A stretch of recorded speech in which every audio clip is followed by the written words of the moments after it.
Oils ఒక small cap company 200 నుంచి 250 క్రోర్స్ మధ్య మార్కెట్ క్యాప్ ఉన్న కంపెనీ. ఇది రా మెటీరియల్ ప్రొక్యూర్మెంట్ చేసి పర్టికులర్లీ అల్యూమినియం సెక్టార్లో ఉండేది. అల్యూమినియం రా మెటీరియల్ ప్రొక్యూర్ చేసి వాళ్ళే ప్రొడక్షన్ మ్యానుఫ్యాక్చర్ చేసి వాళ్ళకే ఒక లాజిస్టిక్ డివిజన్ ఉంది. At the same time after sales division ఉంది. ఇండియా, శ్రీలంక, బంగ్లాదేశ్లో దీనికి మంచి హోల్డ్ ఉంది. ఫండమెంటల్గా మంచి స్టాక్ ఇది. అమూల్, బర్జర్, బేయర్ లాంటి మంచి కంపెనీస్ దీనికి క్లయింట్స్గా ఉన్నారు. ఈ కంపెనీ మెయిన్ స్ట్రెంగ్త్ వచ్చి నాకు తెలిసినంత వరకు కన్సిస్టెన్సీ.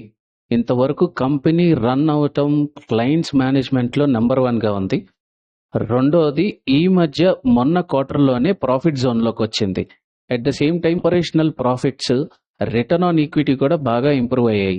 రిటర్న్ ఆన్ ఈక్విటీ అంటే net profit minus investors equity. Investors equity అంటే మొన్న చెప్పుకున్నాం, nothing but profit, liabilities minus చేసుకోవటం. బాగా వీక్నెస్ అయితే ఈ స్టాక్లో కనిపిస్తుంది. 2021 తర్వాత డివిడెండ్స్ అయితే పే చేయలేదు.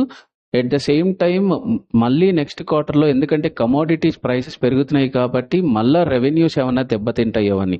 హవెవర్ నా విజన్ అయితే 225 రూపీస్ పైన బుల్లిష్ ఉంది. ఇప్పటి నుంచి కూడా అక్యుములేట్ చేయొచ్చు. ఇది ఎడ్యుకేషనల్ పర్పస్ కోసం.